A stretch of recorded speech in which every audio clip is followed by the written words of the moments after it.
Namaste. Periyava Saranam. Make the means for a living the means for dharma. Apart from doing things together by forming groups, individuals also should do whatever help they can. Those who have for their living some independent means other than a government or company job should do the same thing free to some extent instead of looking for income. Professionals too should render free service wherever this is possible. Our Acharya has said in Bhajagovindam, Yallabase nija karmopatham itham tena vinodaya chittam. That means, whatever you earn through the work that has come to you, use that not merely for taking care of your own self, but by doing charity to elevate your mind. This is an ideal. This deserves to be followed. Each one's profession becomes useful for spiritual elevation. But now in today's situation, blemishes and sins come to affect several jobs, which is unavoidable. The blemish of Kali Dosham, has creeped into the entire social life in the form of corruption. When whatever has been earned is tainted like this, if charity is done with the money so earned, will it do? And Acharya said, with heart full of love, do the work that has come to you and earn. There is nothing wrong in it, but use your earning for your spiritual upliftment. He would not have imagined that an element of corruption will taint the earning. I can think of only one remedy for this. Although Acharya says that there is nothing wrong in earning from whatever the job they do, in the present setup afflicted by corruption, I feel each one should do some free service for a deserving cause. When I say this, that in addition to doing charity with the money earned out of the work done, the work itself should be done without expectation of any earning. I think as an expiation for the blemish of corruption that affects the job itself should be done free, as help and as service and sacrifice to some extent.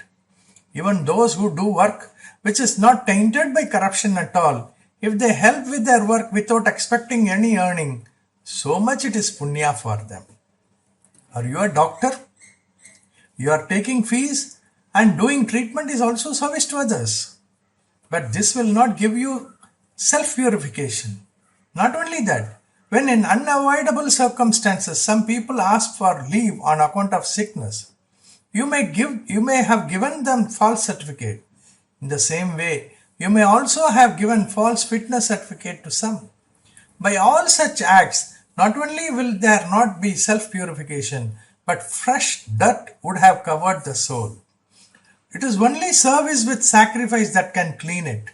In your lifetime, you teach at least one person to the extent you can at home what you have learned, so that he can use it to whatever extent he can.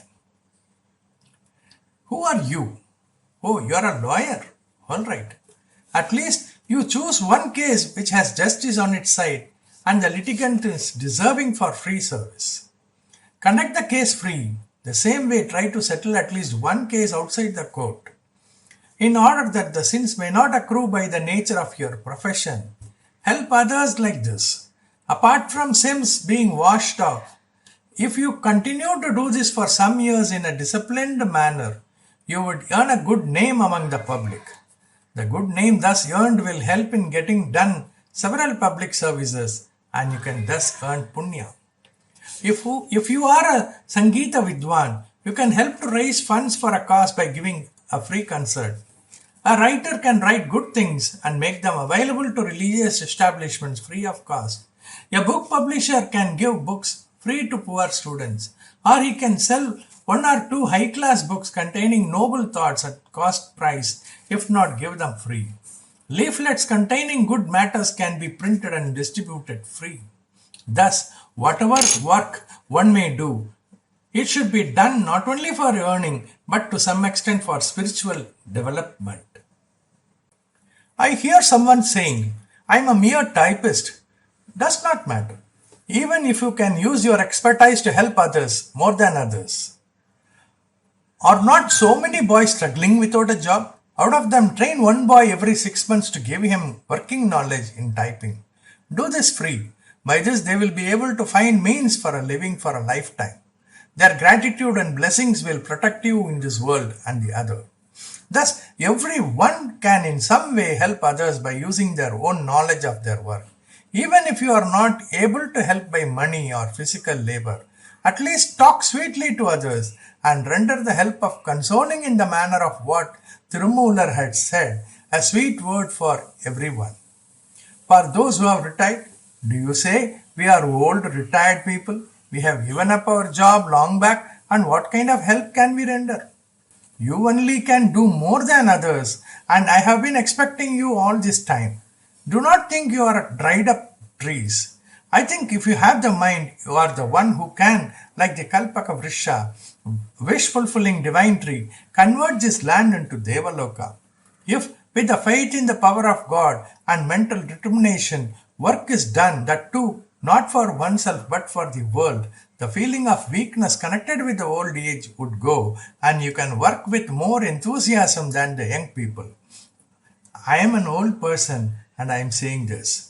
If others can do public service only during the time available beyond their office work, you have the good fortune to be in a position to do social service full time. When you were in service, you had a lot of domestic responsibility. Now you should reduce them as far as possible. Instead of that, you should assume responsibility for the public and earn punya. Mostly for one who is about to retire, he would have discharged his responsibility for the education of his sons, marriage of his daughters, etc. But even after that, if you go on taking over responsibility for the education of a grandson or the marriage of granddaughter, etc., there will be no end to this. If people who have retired also talk of family worries and keep worrying, others will also think similarly and cry about it meaninglessly. At least after reaching a certain age, should we not practice a sense of discrimination and the determination to give up desires? At least to some extent we should live like those in the Vanaprastham stage, the third stage of life in the Hindu way of living, leaving the household responsibilities to the next generation. Once the regular service comes to an end, we should go in search of the ways and means for self-emancipation instead of trying for extension or thinking of starting a business, factory, etc. I had said that without helping ourselves, there is no scope for helping others. Therefore, we should learn the Veda Shastras, which he had not learned earlier, and follow the religious disciplines not followed till now, at least from now onwards. Even if all this is done, there will be enough time after midday. During that time, we should do service to others. Utilizing the available leisure usefully, knowing good things by reading and by asking others and telling others what has been learned is a great help. In addition, whatever job you were doing earlier, teach that free to a poor youth and help him write examinations. If you are one of those comfortably placed with liberal pension, give them also free food in addition to teaching them. It is not enough if wealth is accumulated for one's own family only. Make two others fill their stomach and become happy. If the practice of giving free food for those who have nowhere to go is established, theft etc. will become considerably less in society. It is because of want, also due to want of the mind to give on the part of those who have, many become thieves and cheats. Periyava Saranam.